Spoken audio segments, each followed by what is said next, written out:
네, 잘 치셨습니까? 네. 이제 유량과 저량의 비교를 해볼게요. 시험에 출제되는 부분이 굉장히 좀 높은 부분 중에 하나입니다. 그래서 90페이지 보시면 90페이지에 참고학습의 유량과 저량의 비교라고 돼 있죠. 있나요? 네. 그 부분의 내용을 한번 정리를 해보시는 거예요. 칠판 이쪽 보세요. 유량은 일정 기간 동안 흘러가는 양이었죠. 흐를 유자를 쓴다고 그랬어요. 그러니까 한강물이 얼마만큼 흘러가는지는 일정 기간 동안 잴 수 있지 일정 시점에는 잴 수 없다는 얘기예요. 근데 저수지에 쌓여져 있는 양은 일정 시점에 얼마만큼 쌓여져 있는지 잴 수 있는 거죠. 그 내용의 차이인 겁니다. 그래서 유량과 이제 저량을 공부할 때 흐를 유자를 쓴다고 그랬어요. 일정 기간 동안 새롭게 흘러간 양이다. 이 새롭게가 제일 중요한 거였죠. 그래서 뭐라고 기억하시면 되냐면 유량이라고 기억하시면 된다고 그랬습니다. 새롭게 만들어진 양. 그래서 유량은 유량이다. 이렇게 기억하시는 거예요. 그럼 변화가 이루어지는 건 새롭게 변화가 이루어지는 거죠. 그래서 변화량이란 단어가 나오면 걔는 유량이지 저량이 아니에요. 되셔야 됩니다. 그 다음 이때 저량은 쌓을 저자를 쓴대요. 저축할 때 저자겠죠. 그래서 일정 시점까지 누적돼서 쌓여진 양이랍니다. 기존 양이 이미 다 누적돼 있나요? 누적돼서 쌓여져 있는 거죠. 그래서 일정 시점의 저량과 저량은 자 이렇게 얘기했죠. 2020년에 서울에 있었던 재고주택 양이 이미 쌓여져 있는 거죠. 그때 예를 들어 500만 채였어요. 예를 들어서. 그런데 2021년도에 재봤더니 510만 채가 됐답니다. 그럼 2021년도 510만 채에는 2020년 500만 채가 이미 누적돼 있죠.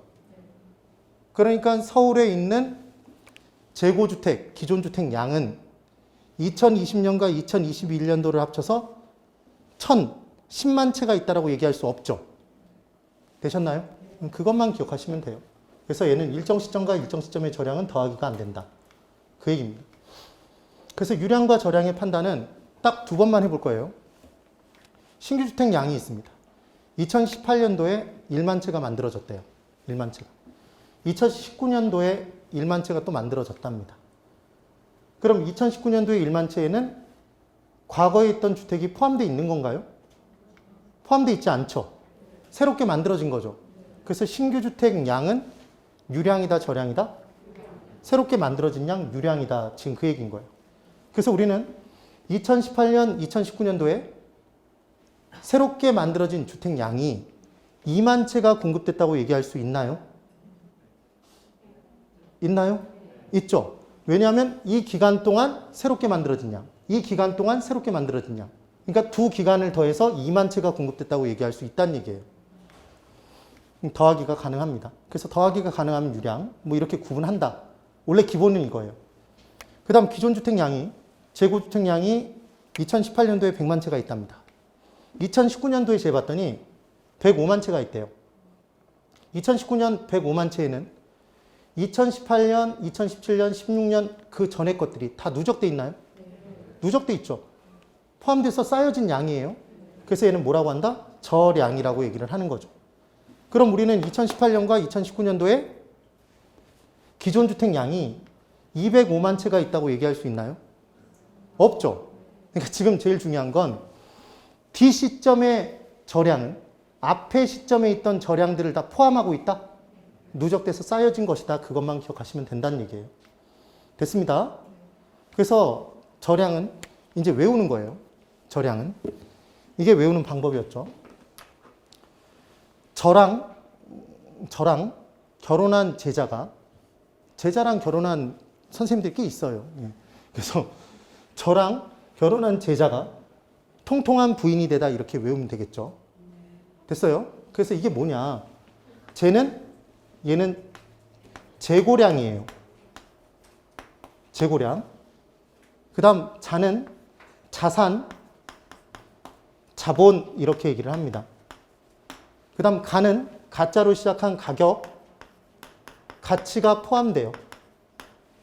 통은 통화량이래요. 통화량. 부는 부채랍니다. 부채. 이는 인구수래요. 왜 이걸 이렇게 외우냐? 우리 시험 문제가 나오면 박스형 문제로 얘를 쫙 깔아줘요. 유량과 저량을 분석해 보십시오. 저량만 묶인 것, 유량만 묶인 것 이런 식으로 함정을 판다고요. 그래서 얘를 이런 식으로 기억을 하면 끝나는 거죠. 한번 따라해 보세요. 제자가 통부인이 되다. 예, 이렇게 기억을 하는 거예요. 근데 이렇게 외웠어요. 열심히 외웠어요. 여기서 통화량은 뭐죠, 여러분? 시장에 풀려진 돈의 양인 거죠. 여기서 통화는 이 통화가 아닙니다. 이런 질문도 실제로 하시는 분이 있어요. 처음 공부하면 헷갈리죠. 그리고 회사가 전체 갖고 있는 재산이 자산이고 그 중에 자기의 돈이 자본이고 남의 돈이 부채죠. 얘들은 다 뭐다? 저량이라고 얘기를 하는 거예요. 그리고 가격, 가치 이렇게 나오면 저량 판단해 주시는 겁니다. 됐어요. 그래서 이제 네가 가르쳐준 대로 이렇게 풀려고 준비를 한 거죠. 니는 저죠. 네, 이렇게 풀려고 준비를 했더니 뭐라고 나왔냐면 이렇게 나온 거예요. 통화량의 변화량 이렇게 준 거예요. 제자가 통부인이라고 외웠으면 얘를 딱 보자마자 저량 이렇게 판단을 했겠죠. 근데 여기서 핵심은 뭐예요? 변화량이에요. 변화는 일정 기간 동안 이루어졌겠죠. 유량이 된다고요. 그러니까 변화는 새롭게 이루어지는 거죠. 새롭게 나오는 건 다 뭐다? 유량인 거예요. 그래서 인구수의 변화량이다 그러면 유량인 거죠. 그냥 인구수라고 얘기하면 저량인 거고. 판단을 그렇게 해주시면 된다는 얘기입니다. 그 다음 유량을 구분하는 방법에 수입 비용과 관련된 내용은 다 유량이다 이렇게 기억하시면 돼요. 신규자가 붙거나 얘는 무조건 유량. 저하고 약속하시는 겁니다. 그러면 여러분 일로 받는 수입이 뭐죠? 일당이죠. 일당. 1급. 주로 받으면 주급. 월로 받으면 월급. 연으로 받으면 연봉. 걔들은 다 유량, 저량? 유량이란 얘기예요. 비용, 생산비 뭐 어쩌고저쩌고 나오면 걔는 다 뭐다? 유량. 신규 주택량? 유량이에요. 예. 그래서 원래 이 부분이 이렇게 정리가 끝나는 거예요. 그런데 얘가 나오는 이유를 설명드려 볼게요. 잠깐만 읽어보세요. 실은 이 내용 때문에 유량과 저량을 공부하는 겁니다. 시장 내에 주택은 지어놓으면 1년 정도 지난 다음에 폭파되나요? 계속 존재하죠. 그럼 신규 주택도 있지만 재고주택도 있나요? 재고주택도 있죠. 재고주택을 중고주택이라고 표현할 수도 있을 겁니다, 여러분. 맞을 거예요. 그러면 이제 주택은 신규주택과 재고주택이 있어요. 그럼 결국은 주택의 공급은 크게 둘로 쪼개지겠네요. 시장 내 수요가 증가해서 주택을 만들어 달라니까 새롭게 만들어서 공급할 수도 있지만 기존 주택을 가지고 있던 사람이 가격이 올라가니까 팔겠다고 내놓을 수도 있는 거죠. 맞죠? 그래서 신규주택 공급과 재고주택 공급으로 쪼개질 텐데 얘를 좀 더 다른 표현을 써보자면 주택의 유량 공급이고 주택의 저량 공급인가요?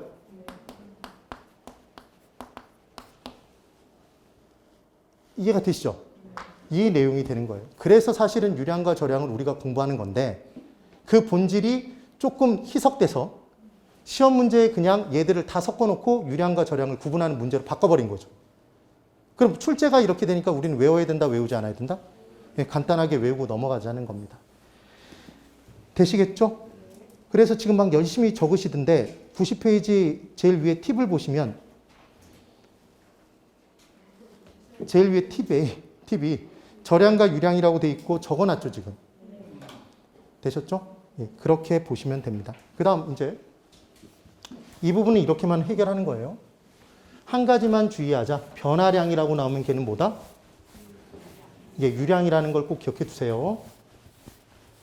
나중에 문제를 풀 때 확인을 또 한번 할 겁니다. 자, 그 다음 들어갈게요. 이제 수요량의 변화와 수요의 변화가 시험 문제에 잘 나온다는 걸 우리는 알고 있잖아요. 결론적으로 우리는 결론을 이미 알고 있죠. 시장의 중심인 가격은 하나다. 그래서 가격이 변해서 변하는 것만 수요량의 변화. 걔만 곡선상의 점의 이동. 걔를 뺀 나머지는 다 가격 이외. 걔들은 다 수요의 변화. 걔들은 다 곡선 자체의 변화가 된다. 이렇게 얘기를 했던 거예요. 그래서 이 내용을 이해하기 위해서 우리가 이걸 했던 거죠. 수요의 법칙부터 들어갔던 거예요. 칠판 잘 보세요. 항상 시장의 중심은 가격이기 때문에 수요의 법칙은 가격과 수요량의 관계를 얘기하죠. 비례, 반비례. 가격이 올라가면 수요량이 증가한다, 감소한다? 감소. 가격이 내려가면 수요량은 증가하죠. 상추 가격이 높이 올라갔어요. 요즘 대파가 굉장히 비싸죠. 대파 가격이 올라가니까 우리가 대파를 안 사 먹죠. 그래서 집에서 기르죠, 요즘. 예, 그렇습니다. 그래서 가격이 올라가면 수요량은 감소해요. 가격이 내려가면 돼지고기 세일을 하면 닭고기, 소고기를 사러 갔다가 돼지고기 사죠. 그러니까 기본적으로 수요량은 증가하게 돼 있어요. 가격과 수요량은 비례, 반비례? 반비례. 이게 수요의 법칙이었습니다. 여기서 문제 나올 수 있는 포인트는 딱 하나인 거죠. 수요의 법칙은 가격이 올라감에 따라 수요량이 감소하는 거예요. 맞죠? 그럼 수요의 법칙은 가격이 올라감에 따라 어떤 효과가 나타나서 나타나겠네요. 그래서 얘는 가격 효과지 수요 효과가 아니라는 겁니다. 맞죠? 그래서 가격 효과는 가격이 올라감에 따라 가격 효과가 발생해서 수요량이 감소한다는 거예요. 그 효과 중에 두 가지가 있는데 소득 효과와 대체 효과라는 걸 쪼갠다고 얘기를 했습니다. 그럼 소득 효과를 볼 거예요. 소득 효과. 가격이 올라가면 이게 우리가 금융론에서 공부했던 투자론에서 공부했던 내용과 연결이 되죠. 절 보세요. 요즘 근래에 물가가 많이 상승하고 있나요? 내 월급은 똑같죠. 내가 가진 화폐의 양은 똑같은데 물건의 가격이 올라가면 똑같은 돈을 가지고 똑같은 100만 원을 가지고 살 수 있는 물건의 양이 줄죠. 그럼 물가 상승에 따라 화폐 자산의 가치는 떨어지는 건가요? 화폐 가치는? 그래서 물가와 화폐 가치는 비례한다, 반비례한다? 반비례하니까 물가가 많이 상승하는 시기에 화폐 자산을 보유하고 있으면 내 자산 가치가 떨어지니까 불리하니까 그때는 실물 자산인 부동산을 사놓으면 부동산 가격도 그에 맞춰 따라 올라가니까 자산 가치를 보존하는 수단으로 쓰인다? 네.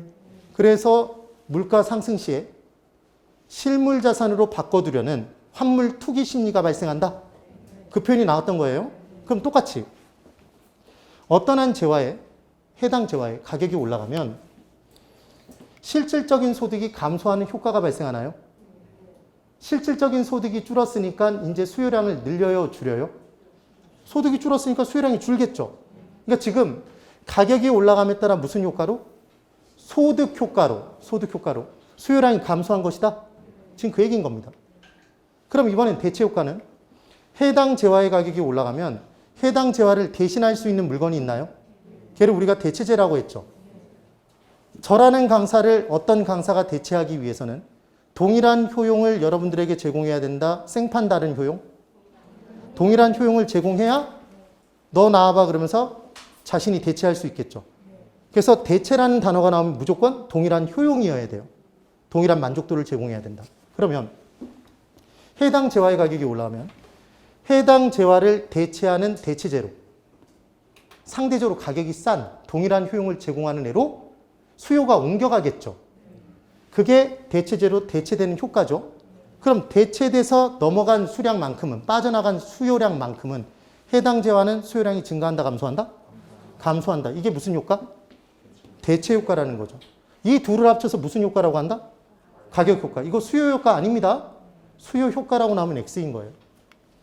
되셨어요? 꼭 비교가 되셔야 돼요. 그래서 중요한 건 해당 재화를 대체할 것이 많으면 많을수록 해당 재화의 가격이 조금만 올라가도 뭐 들어갑니다. 해당 재화의 가격이 조금만 올라가도 해당 재화의 수요량은 많이 감소하나요? 아니 잠깐만 이쪽 잘 보세요.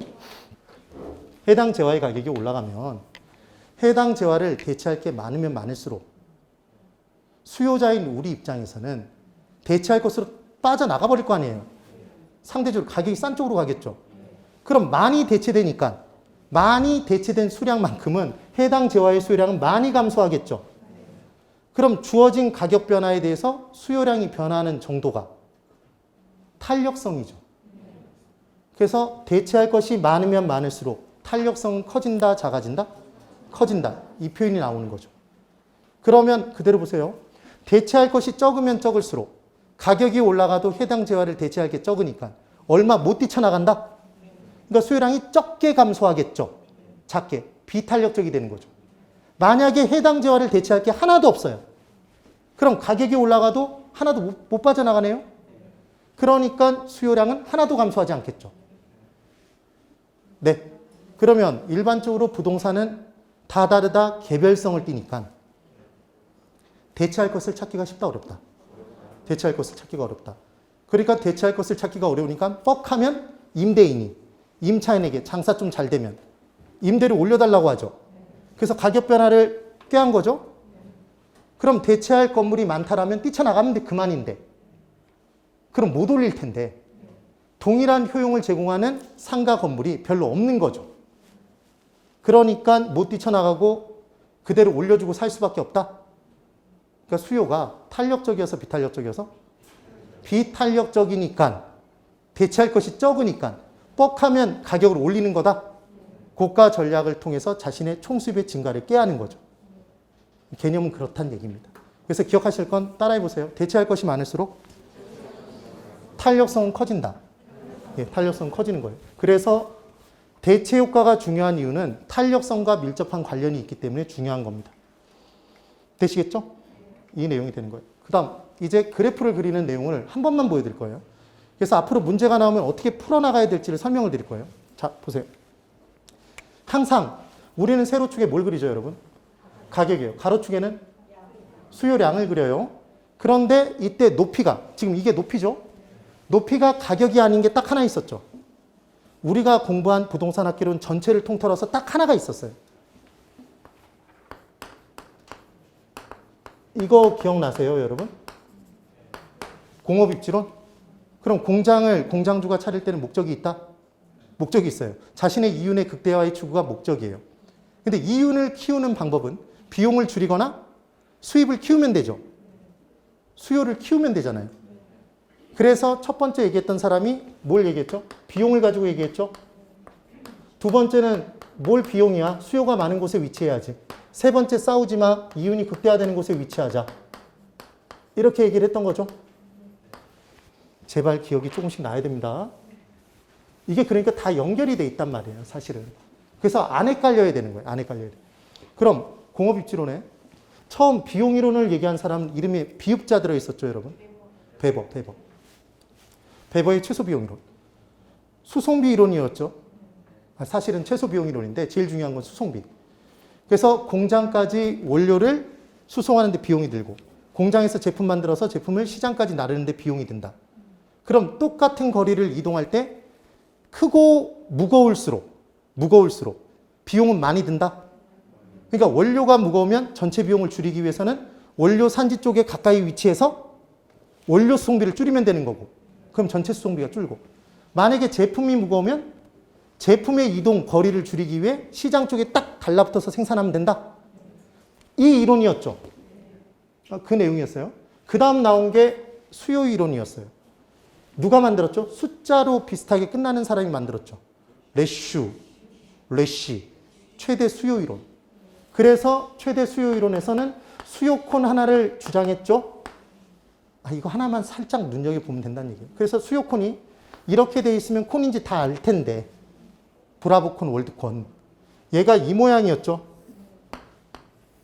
그래도 우리는 콘인지 안다. 꽃갈콘. 그래서 시장의 중심에서 얘가 높이가 있었어요, 여러분. 이 높이가 수요콘의 높이는 가격이다 그러면 X였던 거 기억나시나요? 가격이 아니라 뭐다? 이 위치에서의 수요량이었죠. 그래서 외우는 방법은 최대 수요 이론의 수요콘은 수요로 만들어진 콘이니까 다 뭐가 들어간다? 수요가 들어간다. 얘는 높이는 수요량이에요. 그럼 전체 최적은 각각의 위치에서의 총 수요량이네요. 합치면. 이 밑면적이 시장의 범위였었고 이렇게 얘기를 했었죠. 그 다음 잘 기억이 안 나도 대답해 보세요. 누가 다 부담한다고 그랬어요, 지금? 지금 수요콘에는 뭐만 나와? 예, 수요만 나온다고 말씀을 드렸어요. 그러면 시장의 중심에서 멀어지면 멀어질수록 수송비가 더해질까요? 판매 가격에? 제주도 산지 귤 살 때는 싸게 사는데 서울에 와서 똑같은 귤을 사면 귤 가격이 더 비싸죠? 그 판매 가격에 뭐가 더해져서? 수송비가. 그러면 수요량이 증가해요, 감소해요? 가격이 올라가니까 수요량이 감소하죠, 지금. 그래서 중심에서 멀어질수록 수요량이 줄었던 거예요. 그럼 이 부분에서 문제. 수요콘에서 레슈는 시장에서 멀어질수록 그 판매 가격에 포함되는 수송비는, 운송비는 공급자가 부담한다고 주장하였다. X예요. 수요자예요. 수요자. 높이는 뭐다? 수요량이지 가격이 아니에요. 지금 입지이론도 거의 다 끝나는 거잖아요. 지금 이게. 그렇죠? 그 얘기. 그래서 무조건 우리는 세로 축은 뭐라는 것만 기억해 두면 된다. 우리는 계속 가격입니다. 가격. 쟤를 제외해 놓고는. 그럼 이제 가로축이 수요량이었어요. 한번 그냥 정강석화처럼 빨리 볼 거예요. 여기 잘 보세요. 그냥.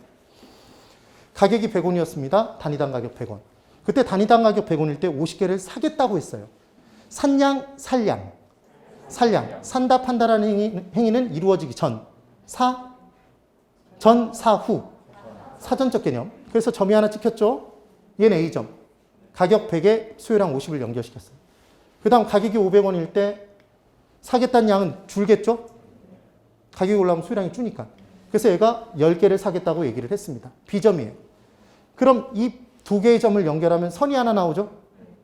그래서 이 선은 단순히 점 두 개의 연결이다. 이 안에 무수히 많은 점들의 모임이다. 무수히 많은 점들의 모임이죠? 수없이 많은 무엇과? 가격과 수요량의 조합인 점들의 모임이죠. 그럼 이거는 지금 이 수요는 누구의 마음속에 있는 걸까요? 수요자의 마음속에 있는 거죠.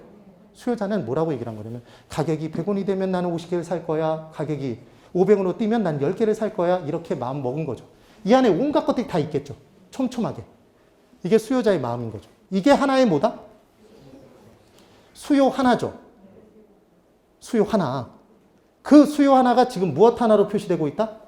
곡선 하나로 표시되고 있습니다. 그래서 제일 중요한 건 이걸 까먹으시면 안 돼요. 수요 하나가 무엇 하나?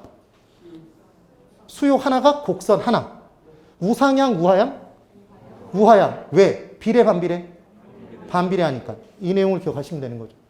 그래서 단순한 점 두 개의 연결이 아닌 가격과 수요량이 무수히 많은 점들의 모임. 이게 하나의 뭐가? 수요가 뭐 하나로?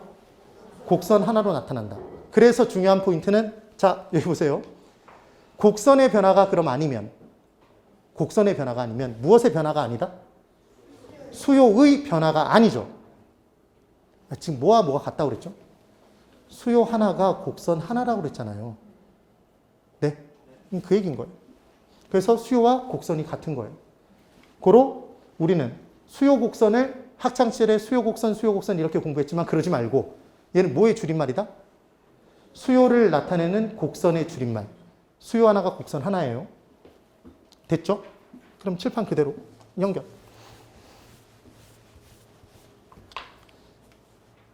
이제 지금 아까 그렸던 이 곡선상에서 제가 뭐 하나 좀 특이한 걸 설명드려 볼 테니까 이 개념을 이해를 해야 돼요.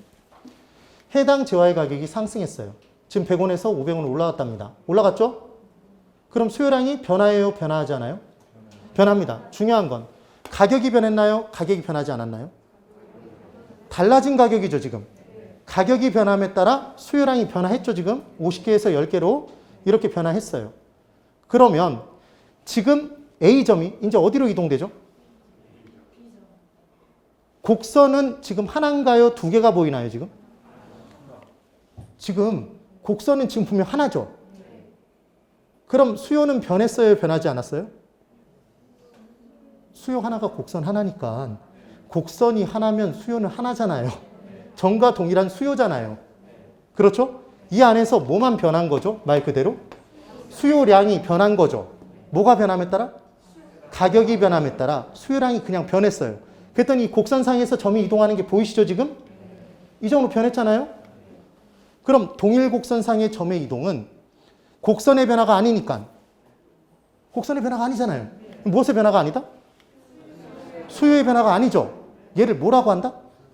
수요량의 변화라고 한다. 이게 제일 중요한 포인트죠. 이거 갖고 계속 함정을 파잖아. 계속. 맞죠? 그래서 기억하시는 방법. 해당 재화는 당해 재화라고도 표현하는데 해당 재화를 훨씬 더 많이 쓰는 표현이에요. 판단의 대상이 되는 재화. 저를 보십시오. 아파트 수요를 따질 때는 해당 재화가 뭐죠? 아파트입니다. 빌라 수요를 따질 때는 빌라입니다. 연립주택 수요는 연립주택이에요. 지금 그 얘기인 거예요. 그럼 해당 재화의 가격이 변화한 건 얘만 가격의 변화인 거예요. 그래서 지금 무슨 말씀을 드리고 있냐면 해당 재화가 생략된 거예요. 가격의 변화라고 얘기하면 무슨 재화의 가격이 변한 거다? 해당 재화의 가격이 변한 거죠. 걔만 가격의 변화인 거예요. 되셨죠? 그럼 달라진 가격에서 수요량이 변화했어요. 얘가 수요량의 변화입니다. 근데 해당 재화의 가격, 시장의 중심인 가격은 딱 하나밖에 없다. 해당 재화의 가격. 그럼 저를 보세요. 지금 이 강의실 안에 많은 사람들이 있죠. 네? 그럼 저를 기준으로 저는 박수연이죠. 맞죠? 그럼 여러분들을 다 똑같은 표현으로 규정 지을 수 있어요. 뱉고 지정을 하면서 뭐라고 얘기하면 되냐면 박수연 2회. 예? 박수연 기준으로 박수연 2회, 박수연 2회, 박수연 2회. 되셨어요? 지금 그 얘기예요. 그래서 무조건 해당 재화의 가격을 뺀 나머지는 다 가격 2회다. 그러니까 가격 2회는 앞에 생략된 단어가 있죠. 풀 네임은 해당 재화의 가격 2회겠죠. 네. 그럼 대체재 가격은 해당 재화의 가격인가요? 해당 재화 가격 2회인가요? 해당 재화 2회죠. 보완재 가격은 해당 재화 가격 2회인 거잖아요. 지금 그 얘기라고. 그래서 가격은 하나. 그럼 결국 수요량의 변화는 오로지 하나밖에 없다고요. 이게 문제를 푸는 가장 중요한 키인 거죠. 되셨죠? 반드시 기억합니다. 근데 이번엔 소득 증가로 동일한 가격에서 자 지금 여기를 잘 보세요. 바로 나오겠지만 소득 증가는 가격이 변한 거예요? 가격 이외가 변한 거예요? 가격 이외. 왜 가격 이외죠? 해당 재화의 가격이 변하지 않았잖아요. 그럼 해당 재화의 가격 이외의 것, 소득 증가가 나타나면 이제 동일한 가격에서 지금 무슨 가격에서? 동일한 가격 100원에서 원래 사겠다는 양이 몇 개였죠, 여러분? 50개를 사겠다고 마음 먹어놨는데 내 소득이 증가된 거예요. 그럼 사겠다는 양이 늘겠죠? 100원일 때 이제 55개를 사겠다로 내 마음이 바뀌었다고. 그러면 이제 점이 A-로 옮겨가나요? 원래의 곡선 상에 위치하게 돼 있습니까? 삐져나갑니까? 점이 삐져나갔죠? 되셨어요? 그러면 이제 A-가 발생했어요. 그럼 마찬가지. 동일한 가격 500원일 때 사겠다는 양이 원래 10개였는데 소득 증가로 13개로 변화하면 B-로 변하나요? 그렇죠? 그럼 원래의 곡선 밖으로 삐져나간 점이 몇 개? 노란 점 2개. 노란 점 2개를 연결하면 노란 선 하나.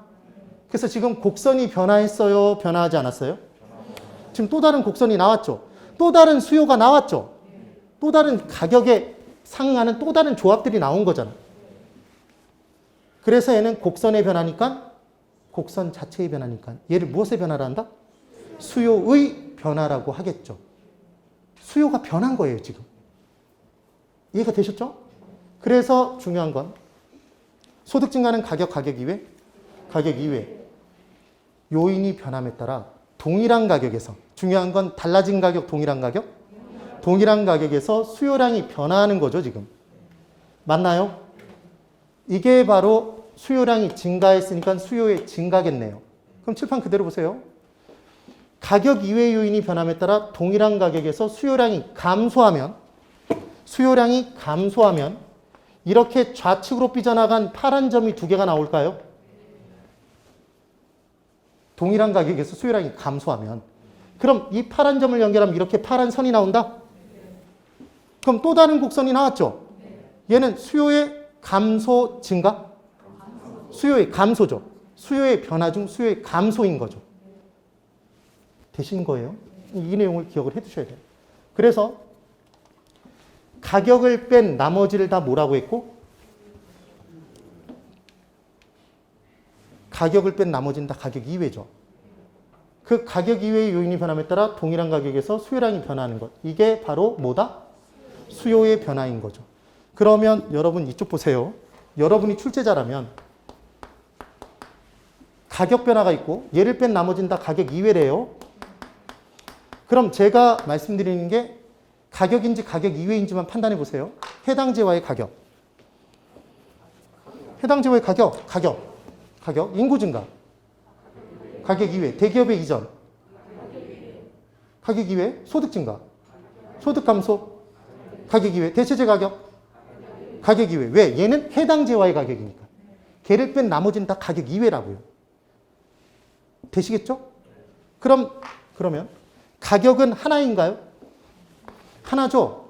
나머지 전부 다죠. 우리는 보기가 몇 개가 나와요? 몇지 선다? 오지선다죠, 여러분. 오지선다. 맞죠? 그럼 보기 중에 가격인 거 4개에 가격 이외인 거 하나를 섞어서 문제 낼 수 있나요? 없어요. 얘가 불가능해요. 이 조합만 나오잖아. 그러니까 문제에서 뭐만 찾으면 무조건 답이다? 가격만 찾으면 답인 거예요. 이렇게 나올 수밖에 없겠죠. 이걸 죽어라고 공부할 필요가 있겠어요? 없겠어요? 없죠. 그런데 잠깐만. 솔직히 좀 궁금한 생각이 드셔야 돼요. 여기서 제일 중요한 포인트. 자, 잘 보셔야 돼요. 지금 수요의 변화. 지금 이게 수요의 변화죠? 수요의 변화에서 수요량이 변화했어요? 안 했어요? 대답해 보세요. 수요량이 변화했어요? 안 했어요? 수요량이 변화했죠. 어떤 가격에서? 동일한 가격에서 수요량이 변화했어요. 아까 수요량의 변화에서 달라진 가격에서 수요량이 변화했어요? 안 했어요? 달라진 가격에서 수요량 변화했잖아요. 50개에서 10개로. 그러니까 지금 중요한 건 수요의 변화든 수요량의 변화든 둘 다 공통점은 하나 있네요. 뭐가 변화하는 건 똑같다? 수요량이 변화하는 건 똑같죠. 근데 달라진 가격에서 변화하는지, 가격이 달라짐에 따라 변화하는지, 동일한 가격에서 변화하는지가 다른 거잖아요, 지금. 그러니까 수요의 변화는 수요량이 변화하지 않는다 그러면 X네요. 수요의 변화도 수요량이 변화하잖아. 지금 그 얘기라고요. 이걸 함정을 파면 거의 대부분 또 걸려든단 말이에요. 우리는 거기에 걸려들면 안 되겠죠. 이 부분은 꼭 맞춰야 되는 문제라는 거예요. 됐죠? 하나 더. 자, 탄력성과 관련해서 우리가 뭘 공부를 하냐면 이런 내용을 공부했죠. 기본이론반에서 자세히 공부했었어요.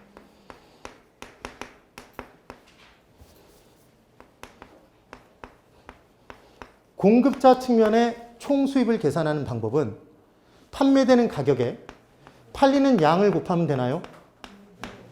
그래서 100원으로 100개를 팔았다 그러면 총 수입은 10,000원이죠, 여러분. 그때 공급자는 총 수입의 증가를 꾀하고 싶어서 가격을 무조건 올리면 된다고 그랬나요?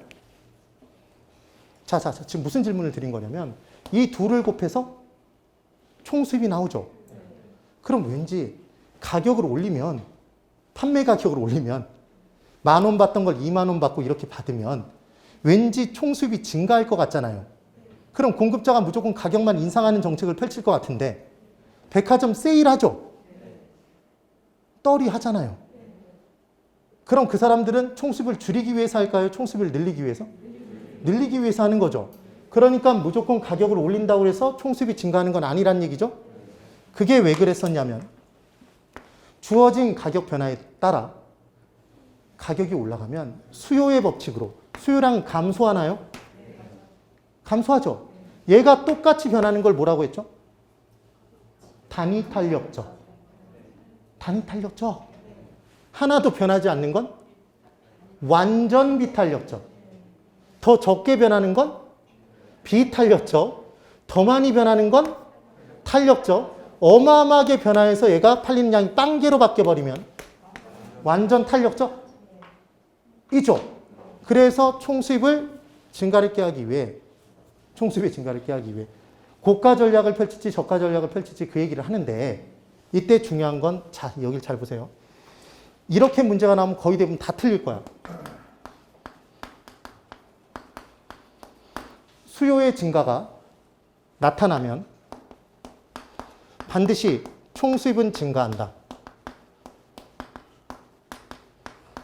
얘는 O일까요? X일까요? 자, O. X. X에 손을 더 많이 드셨죠? 5입니다. 왜 5인지 설명을 드릴게요. 잘 보세요. 지금 총 수입은 가격 곱하기 수요량이죠, 여러분? 네? 그러면 수요의 변화의 정의가 무엇이었는지를 잘 생각해 보세요. 수요의 변화죠, 얘는. 수요량의 변화가 아니죠. 그럼 수요의 증가는 가격 이외의 것이 변해서 무슨 가격에서? 동일한 가격에서, 정의가 동일한 가격에서 수요량이 증가하는 거잖아요. 아까 여기서 얘기했잖아요. 여기서 다 본 거잖아요, 지금. 동일한 가격에서 수요량이 증가하는 거라고. 그럼 가격은 똑같은데 팔리는 양이 늘었다는 얘기잖아요. 그러니까 반드시 총수입은 증가하겠죠. 되세요? 그런데 지금 얘가 바뀌어요. 얘만 수요량의 증가로 바꿔버리면 수요량의 증가가 나타나면 수요량은 증가한 거죠. 근데 이 수요량이 왜 증가했죠? 가격이 하락해서 발생한 거잖아요. 얘는. 그럼 올라가고 내려간 길이 달라짐에 따라 총수입이 증가할 수도 있고 감소할 수도 있고 변화하죠. 그러니까 여러분이 이 개념을 정확히 알고 있는 것 같지만 사실은 잘 모른다고요. 네. 됐죠? 그래서 지금 문제를 풀 때는 세상 제일 쉬운 문제가 수요의 변화와 수요량의 변화를 구분하는 문제라는 얘기예요. 됐습니다. 그러면 이제 우리는 곡선 하나가 수요 하나, 가격 이외 요인. 해당 재화 가격을 다 제외한 나머지 모든 것이다. 그래서 절대 공식이 하나 있었죠. 자, 절대 공식 합니다. 기지개 한번 펴보세요. 힘내세요, 힘내세요. 심화 이론에서 들어가는 입지 이론이나 이런 것들은 그냥 툭툭툭 치고 가면 돼요. 이제 외우는 방법 설명드리고 끝내버릴 거예요, 진짜로. 좀 더 들어가 보자는 얘기예요. 자, 절대 공식. 수요의 변화와 수요량의 변화를 구분하는 문제가 나오면 제가 무조건 뭐라고 대답하라고 그랬죠? 답은 정해져 있죠. 수요의 변화라고 다 대답하시는 거예요. 무엇의 변화? 수요의 변화다. 그럼 곡선의 변화네요. 곡선의 변화. 뭐가 변한 거다? 가격 이외. 그럼 끝나는 거예요. 됐나요? 답은 정해져 있다고요. 무조건 수요의 변화, 무조건 곡선의 변화, 무조건 가격 이외의 것이라고 얘기를 하자. 근데 딱 하나. 해당 재화의 가격만 딱 뜨면 얘만 무엇의 변화? 그렇습니다. 수요량의 변화죠. 얘만 곡선상의 점의 이동? 곡선상의 점의 이동? 동일 곡선상의 점의 이동? 그렇죠. 여기에 동일자가 들어갔다고 해서 또 헷갈리시면 안 된다는 얘기예요. 곡선상의 이동이라고 나오기도 하죠. 그게 수요량의 변화라는 걸 기억하시면 돼요. 됐습니다. 아파트 수요에서 아파트 가격은 가격인가요? 얘만 가격이죠. 그 다음 연립주택에서는 연립주택 가격만 가격의 변화입니다. 얘를 뺀 나머지는 다 수요의 변화예요. 다시 아파트 수요의 경우에 연립주택 가격이 변화했다 그러면 얘는 아파트 가격 이외? 아파트 가격 이외죠. 그러니까 뭘 기억하면 정말 쉽냐면 아파트 수요에서는 아파트 가격만 가격이잖아요. 그러니까 연립주택 가격은 아파트 가격 이외죠. 가격 이외. 수요의 변화라는 얘기예요. 곡선 자체의 변화가 된다. 그 다음 가격 상승과 가격 상승 예상. 결론. 가격 상승은 자 현재 가격이 1억에서 1억 2천으로 변화했답니다. 변한 거죠 지금. 가격이 변한 건가요? 얘는 가격 변화죠. 무엇의 변화? 가격이니까 무엇의 변화? 수요량의 변화겠죠. 얘는. 맞죠? 맞습니다. 그런데 현재 가격 1억인데 미래 가격이 1년 뒤, 2년 뒤, 한 달 뒤 가격이 미래 가격이 1억 2천만 원이 될 것으로 예상이 된대요. 그럼 지금 현재 가격은 변화했나요? 변화하지 않았나요? 변화하지 않았죠. 그러니까 얘는 가격이다, 가격 이외? 가격 이외의 것이 변한 거죠. 그러니까 무엇의 변화? 수요의 변화겠죠. 수요의 변화니까 무엇의 변화? 곡선의 변화. 그렇죠. 이제 대답이 나오기 시작하네요. 훌륭합니다. 곡선의 변화예요. 되신 거예요? 그런데 뭘 헷갈려 하시는 분들이 있냐면, 잠깐만, 여기 보세요. 가격 상승 예상이 되면, 현재 가격이, 자, 현재 가격이 올라간다. 내려간다. 지금 무슨 말을 했냐면, 가격 상승이 예상된대요. 미래에. 미래 일정 시점에 가격 상승이 예상된답니다. 아파트 가격 상승이 예상되고 있어요. 앞으로. 계속. 그러면 현재 가격은 올라간다. 내려간다. 잠깐만 다시 질문해 보겠어요. 아파트 가격이 계속 올라갈 것 같아요. 지금 사실 거예요? 안 사실 거예요? 지금 사죠. 그리고 아파트 가격이 올라가는 거예요. 아파트 가격 하락이 예상되고 있으면 지금 사실 거예요? 안 사죠. 그러니까 아파트 가격이 떨어지겠죠. 지금 현재 가격이 떨어진다고요. 됐어요? 그러면 얘는 가격이 상승하겠죠? 가격 상승은 오로지 뭐에 의해서만 나타나죠? 초과 수요에 의해서만 나타나죠? 초과 수요는 두 가지 측면에서 볼 수 있죠? 시장은 무엇과 무엇이 만나는 곳? 수요와 공급이 만나는 곳이죠? 그럼 초과 수요가 발생했다는 얘기는 수요는 증가해요? 감소해요? 가격 상승이 예상되면 현재 수요는 증가하죠. 아파트 가격 상승이 예상되면 지금 팔까요? 나중에 팔까요? 나중에 팔죠. 매물을 걷어들이잖아요. 내놨던 걸 걷어들인다고요. 그러니까 공급은 감소하겠죠? 근데 그걸 그렇게 기억하지 말고 가격 상승 예상이면 가격이 상승되니까 예상자를 띄워버리면 된다고. 그럼 가격 상승은 초과 수요니까 수요는 느는 거고 공급은 줄는 거죠. 그래서 얘를 이렇게 직접적으로 물어보면 헷갈린다고요. 대답해 보세요. 가격 상승 예상이 나타나면 현재 수요는 감소한다. X예요. 수요 증가예요. 공급은 증가된다. X. 공급은 감소란 얘기입니다. 그럼 반대해 볼까요? 이게 문제를 내면 고난도라고 생각하는 거예요. 난이도 상. 그래서 가격 하락 예상이 나타난대요. 상승이 아니라. 그럼 앞으로 가격이 하락될 것 같으면 지금 가격은 하락하죠? 그럼 초과 공급이 나타나겠죠?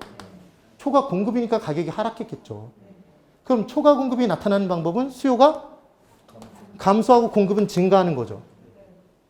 그래서 실제로 가격 하락이 예상되면 떨어지기 전에 팔아야 되니까 지금 공급은 증가하는 거고 수요자 입장에선 떨어질 때 사니까 현재 수요는 감소하는 거죠. 그런데 저처럼 자유롭게 할 수 있으면 그렇게 하면 되는데 자유롭지 못하다고요. 시험장 들어가면.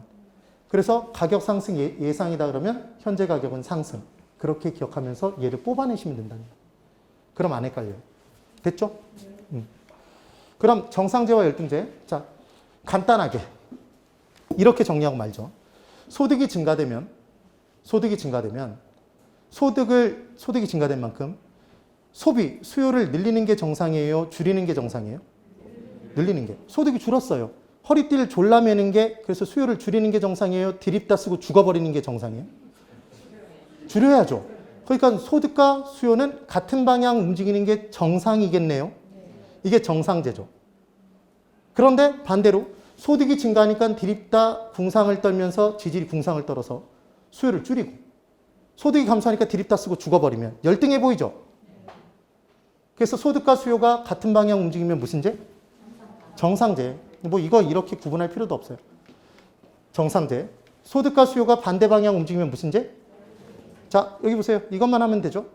소득과 수요가 같은 방향 움직이는 제와는 무슨 제고? 정상제. 소득과 수요가 반대 방향 움직이는 제와는 무슨 제? 열등제. 이것만 기억해 주시면 끝난다는 얘기입니다. 그래서 정말 중요한 포인트 하나. 여기 잘 보세요. 제가 이제 질문해 볼 겁니다.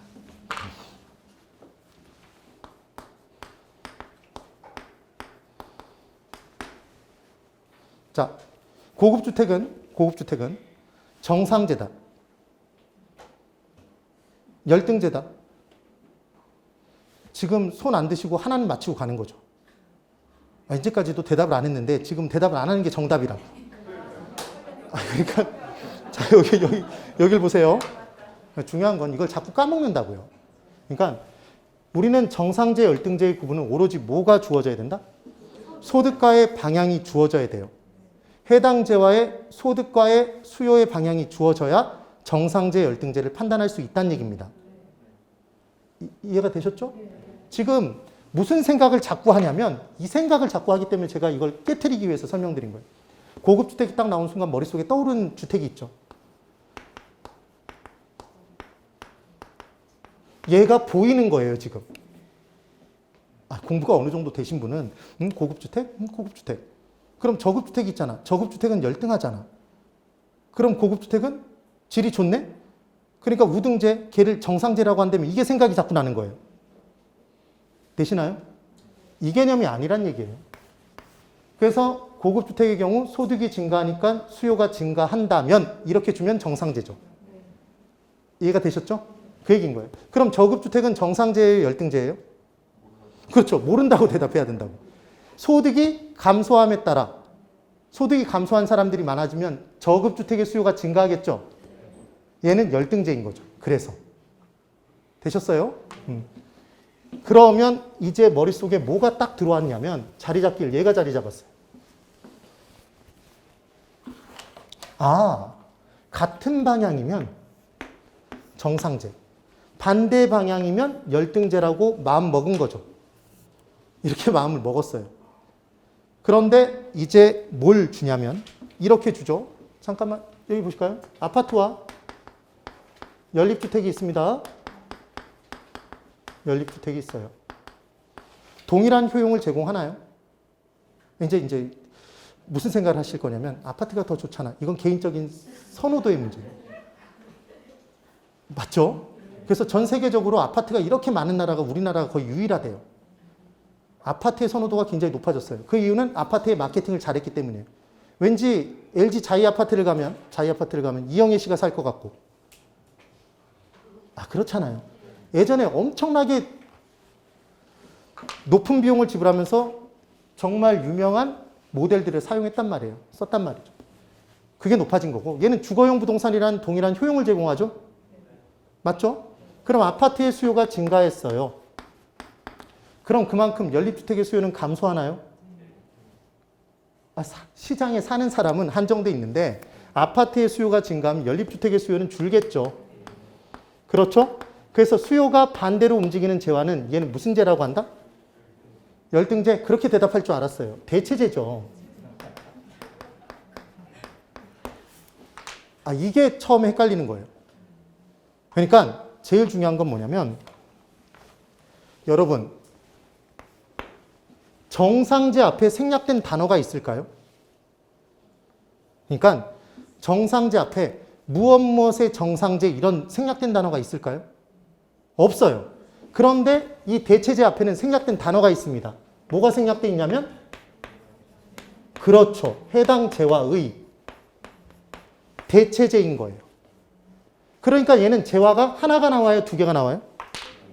두 개의 관계를 따지는 거죠. 두 재화의 관계를 따질 때 얘는 대체 관계다. 같이 사용함에 따라 만족도가 커지는 보완 관계다. 이렇게 표현하는 거라고요.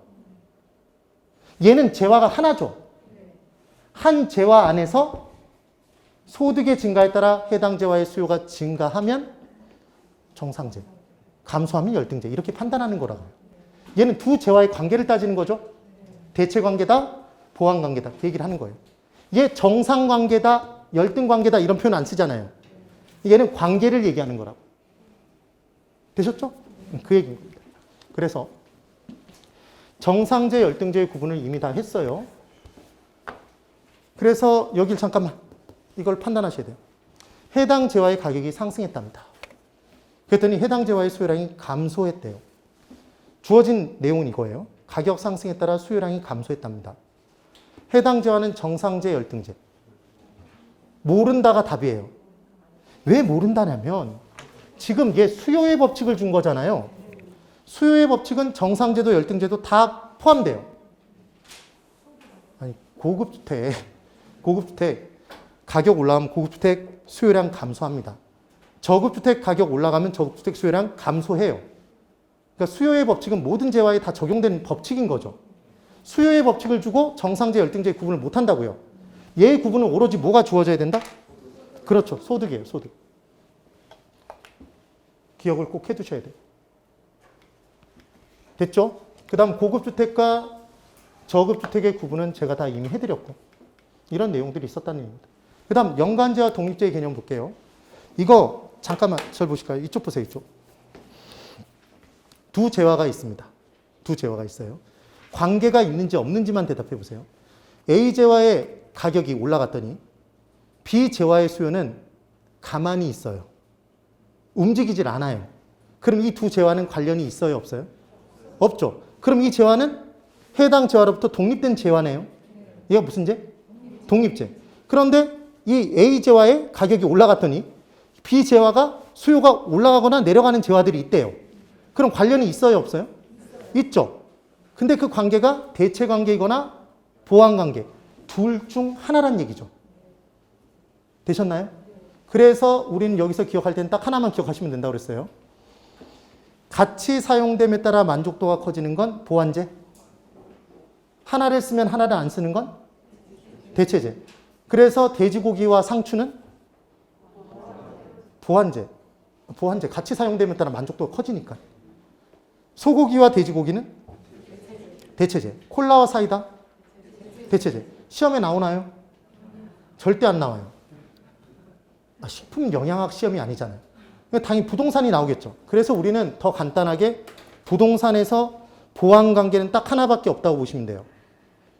건물과 그 건물의 부지는 같이 사용되나요? 만족도 커지나요? 그러니까 걔만 보완제죠. 그럼 아파트와 연립주택은 동일한 효용을 제공하죠? 주거용 부동산이라는. 걔들은 다 뭐다? 대체제입니다. 그래서 주거용 부동산들, 소형 오피스텔, 아파트 이런 내용들 나오면 다 뭐죠? 대체제예요. 그래서 잠깐만 이제 이쪽을 보세요. 출제자가 얼마나 그 어려운 문제를 내는지 정말 고민을 해서 내는 문제가 있어요. 잘 보셔야 돼요. 잠깐만 기지개 잠깐 펴보시고. 예, 힘내시고. 요거까지 하고 잠깐 쉴게요. 자, 이쪽을 그대로 보세요. 뭐라고 문제를 주냐면 문제 이런 문제를 줘요. 아파트 가격이 올라감에 따라 10% 올라감에 따라 빌라 수요량이 얘가 10% 증가했다면 얘는 정상제인가요? 열등제인가요? 이걸 구분하는 문제를 줍니다.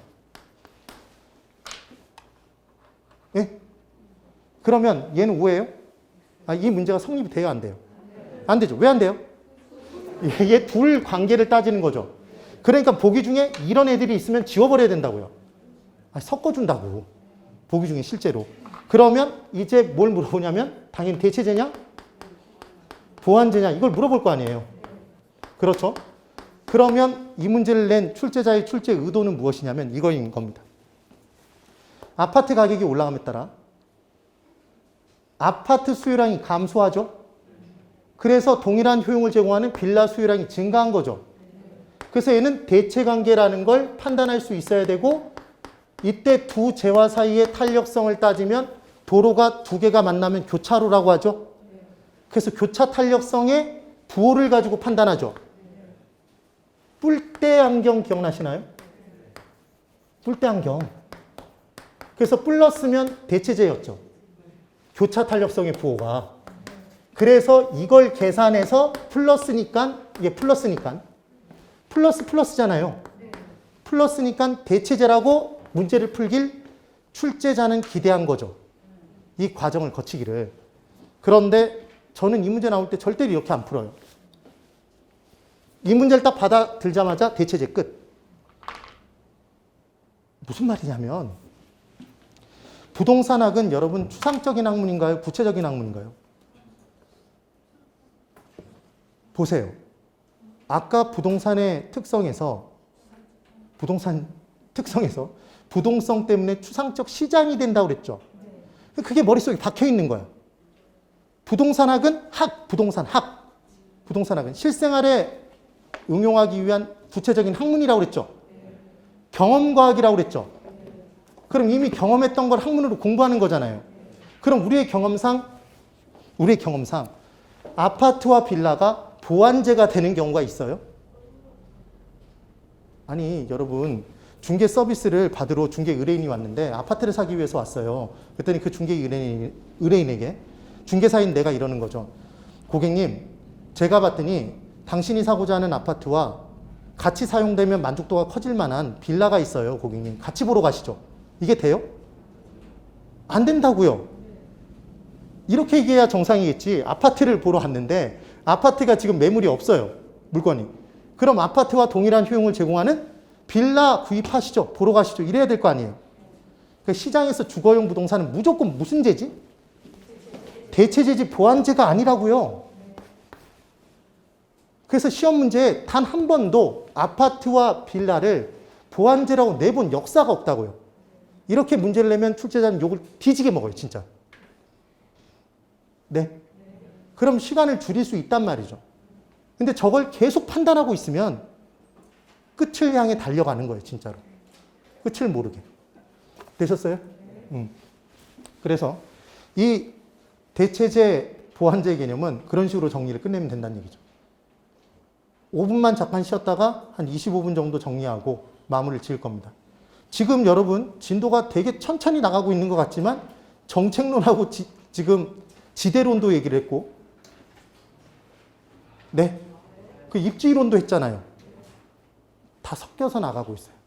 그럼 그 부분에서 안 하느냐가 아니라 하는데 간단하게 보면서 나가겠죠. 네, 5분만 쉬고 그 다음 진행해 볼게요. 5분만 쉬세요.